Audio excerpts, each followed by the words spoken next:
This is Calm AF, a podcast for humans who are hard on themselves. A podcast for the overthinkers, people pleasers, perfectionists, and overachievers. I'm Kristen Finch, and I'm going to teach you how to quiet that incessant negative chatter in your head. Because you know what a person with a calm mind can do? Anything they want. Grab your coffee, gorgeous soul, because today's the day you get Calm AF. Hello, gorgeous soul. Welcome to Calm AF. So happy to be with you. Excited to talk with you today.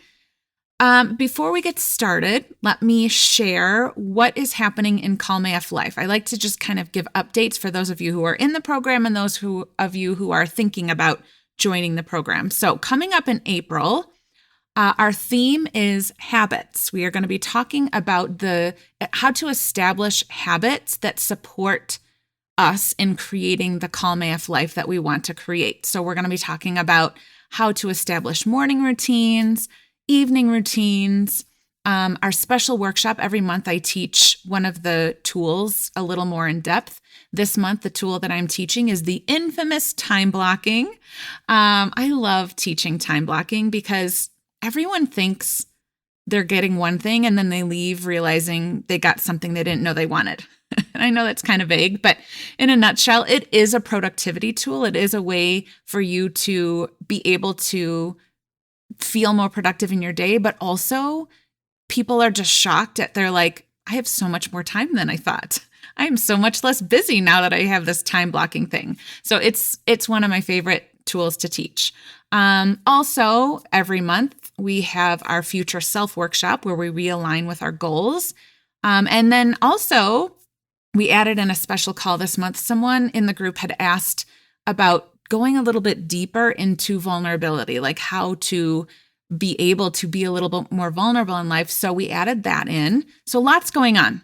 If you don't know what Calm AF Life is, it is a lifetime access program that when you join, you get access to everything, the workshops, the online course, the coaching calls, the classes, and you get it forever.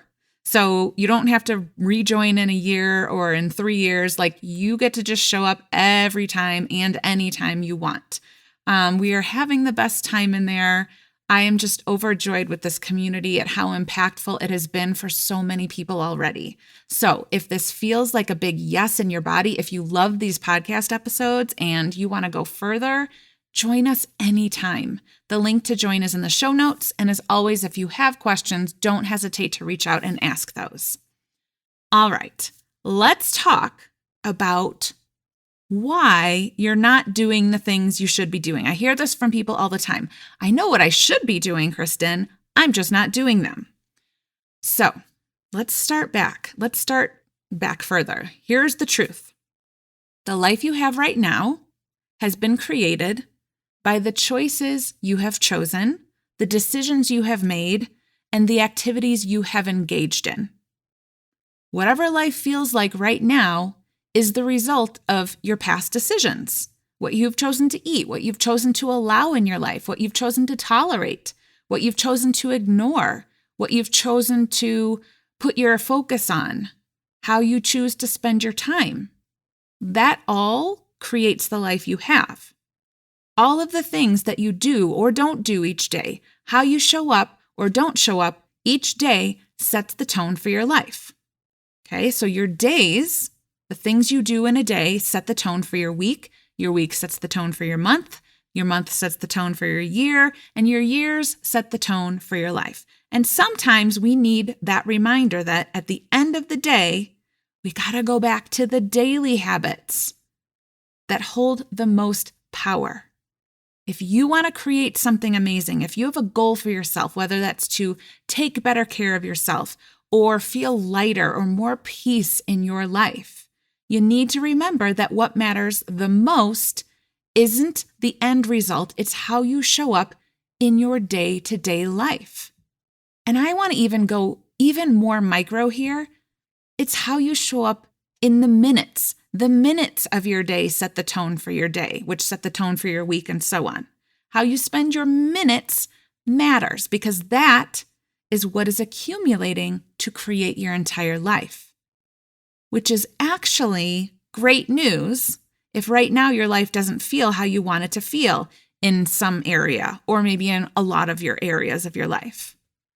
Because you only have to focus on the choices and decisions that you are choosing in this moment. Knowing that if you're making that decision through your future self filter, you are creating what you want for your future self. Realistically, you know that it's impossible to change everything overnight. But so many people, when you start thinking about really making changes, that is where you focus. Oh my God, there is so much that I want to change. I need to overhaul everything I'm doing, everything I'm eating, how I'm sleeping, how I'm spending my time, how I'm thinking, all of it. And that is overwhelming as fuck. And if your nervous system doesn't shut that shit down immediately, just give it a minute. It will, right? Willpower will only take you a short distance before it runs out. And now you're even more exhausted. If you want to create a calm AF life, the most impactful, the fastest, the most peaceful way to do it is to focus on what is happening right now, is to focus on the micro level, the moments that you are living right now that are creating your future self. Now, yes, it's important to know what you want to create. Yes, you want to go to the future so that you have a good idea about what that future looks like and feels like, so that you can always be running decisions in this moment through that future self filter, right? Does this support the life I want? What would my future self say about this? This is why in Calm AF Life, every single month, we repeat that future self workshop, because it does matter that we know where we're going. We need to know what we want so we can hear the answers when we put it through the filter. But at the end of the day, what matters more is the daily habits, the moment-by-moment choices, the seemingly tiniest shifts that are what will create a Calm AF life, not just for a little bit, but for good, forever. Okay, so why do we resist this so hard? Why, if you know what you should be doing on a day-to-day basis, why aren't you doing it? Okay, I'm going to share the most common reasons and how to move past it. So starting today, when this podcast is over, you will be able to start shifting out of stuck. You will be able to start doing the things that you know you should be doing that you're not doing. Okay, that is what you will be able to do after you hear this episode. So first of all, the first reason why you resist doing the small things is because you think you can't feel better until the entire transformation is complete. You think that it's not going to feel better until you are the after picture, until everything that you want to change has already changed. This is the backwards messaging that we've all been and are continuously programmed to believe, that you aren't good enough until. You aren't good enough until you lose the weight. You aren't good enough until you have success at work. You aren't good enough until you look 10 years younger, until you arrive at that after picture. The truth here, though, is that when you make a future self decision in a moment, in this moment, a tiny little shift in your decision, you have a win. And the wins add up. That is what we want accumulating, is tiny little wins on top of each other. Think about the World Series, okay?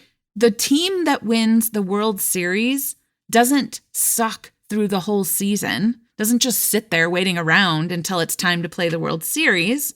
They have to keep winning games. They have to have smaller wins in order to get to the World Series, okay? It is the smaller wins that add up.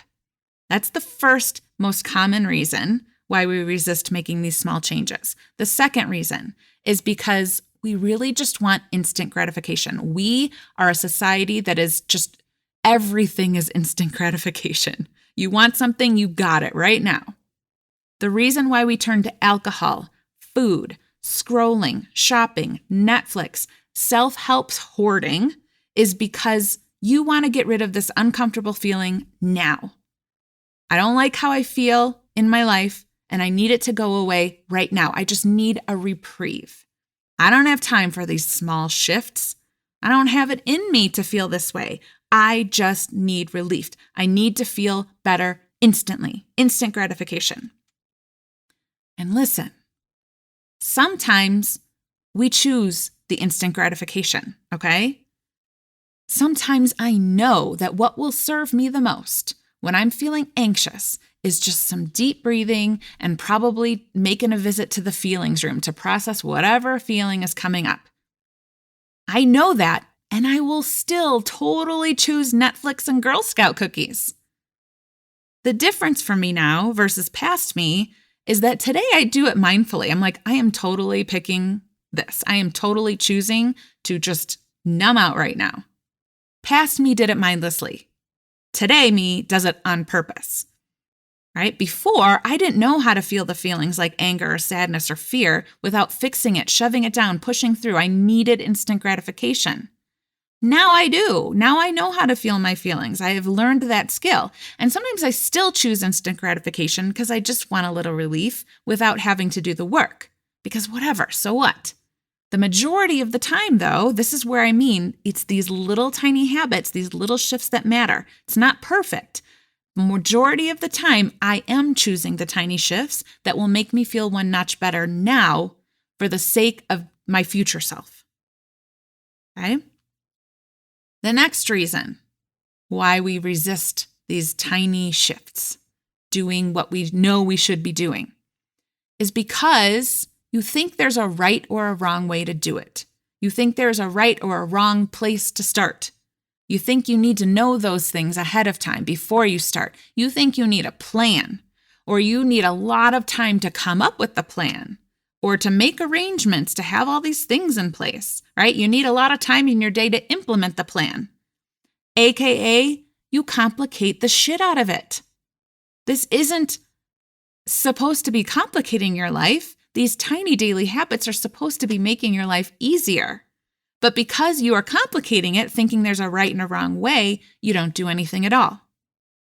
I spend a lot of time with my Calm AF Life members, and one of the things I am reminding them of almost every time we meet is that there is almost never a standard right answer for almost anything they're asking. Right? So they'll say, like, I went into the feelings room, but I don't know if I'm doing it right. I'm setting intentions, but I don't know if I'm doing it right. I want to declutter, but I don't know where I should start. I promise you, there isn't a right or a wrong, unless you're doing math. Okay? There's a right answer to math problems. But for most of the things that you are complicating, thinking that there is a right or a wrong, there isn't. It doesn't matter. All effort is moving the needle. Even the intention to set the intention is moving the needle. Maybe the most impactful coaching tool I have ever created, the tool that has stood the test of time, that people I worked with more than a decade ago come back and tell me has changed their lives and continues to change their life, is Do It Shitty. I talk about this all the time. Just do it shitty. Set a shitty intention. Do a shitty decluttering job. Just do it so that you can at least get started. It is a shift towards your future self. And once you get started, then that's when you can do that questioning. Then you could be like, do I like it? Is it working? You can learn about yourself. You can learn the right way for you, but not until you do it. Okay, the fourth reason why you know what you should be doing and you're resisting doing it is that you're putting a lot of pressure on how those daily changes, those daily habits look. Specifically, you put a lot of emphasis on consistency. You think every day, every time you do these daily habits, they're supposed to look the same in order for it to count. And I am here to tell you that is simply not true. If doing things the same way every day is your jam, like if you are a person who thrives on everything looking the same every day, do your thing, go off, and may the force be with you. Just know that if that's not your thing, it doesn't matter. I am not that person. Like, unequivocally, I am not that person. And maybe you're not either. I am a person who changes my mind a lot, who gets excited about things quickly and then loses interest just as quickly. I have read half of almost every book I've ever read. Sometimes I finish, sometimes I don't. I start projects and I get bored of them. I start habits and change them up a couple days in. And still, here I am living the life that my past self wanted and creating this life that my future self is living. It really matters very little how you show up. It matters that you show up. Let me give an example. I am relentlessly committed to showing up every single day for my current and future self. And one of the habits that I have that keeps me on track is setting intentions. I set an intention every single day. But the way I do it varies from day to day, from season to season. Just last week, I remember one day specifically, I woke up and I'm like, oh my God, everything is flowing. I woke up feeling aligned, and it was like the intention was like delivered from the angels into my mind, and it flowed out of me. I soaked in it. It felt like love. It felt true. I didn't have to put any effort. It just flowed. It was so right on. And the very next day, I woke up and I was like, can't be bothered. I felt nothing. It was gone. I remember laying in my bed for 15 minutes being like, what the fuck is my intention going to be? Everything that I came up with was annoying me. And so here's what my intention was for the day. And I didn't write it in my journal. I didn't journal about it. My intention for the day, I did it in my head. My intention that day was to feel whatever. It was whatever. That was my intention. That was the feeling state I was going to try and align with that day. Whatever. Was it a lazy attempt? Maybe. Could I have come up with something better? Probably. But I'm relentlessly committed to showing up, not doing it perfectly. And when I do that, guess what? The next day, I'm going to show up again because I know I don't have to do it perfectly. I just have to keep showing up. Way less pressure than thinking, oh my God, every single day I need an hour to set my intentions and I should journal. Or we do this with our habits. It is unnecessary. It doesn't matter how they look. It just matters that you show up. Relentless commitment is more important than consistency. Okay, so there you go. If this is where you're at now, resisting these tiny little shifts, thinking they aren't enough, this is your sign to let that shit go. Tiny shifts are the path. They are the way to getting where you want to be. When you get there, matters so much less than what you're doing in this moment. This moment is setting the tone for your day, your week, your month, your year, your life. You are worthy of a life you enjoy living, and you get to choose that thought every single moment. All right, it's time. Now you know. Now you know why you're not doing it, and you know how to counteract that. So get out there, do your thing, do it shitty. I love you so much. I'll see you next time. If you love this podcast, you will love Calm AF Life. It's a self-paced, lifetime access DIY course that teaches you all the concepts that I talk about here, from nervous system regulation to manifesting with ease. And since we know that true change doesn't happen just because you know what to do, you also get an all-access pass to coaching calls and accountability so you don't stay stuck and you don't give up. The best investment you could ever make is in yourself. Calm AF Life is here for you now. Life's not waiting. Let's get you aligned with your Calm AF self, gorgeous soul. I cannot wait to meet you. Go to KristenFinch.com and join me today.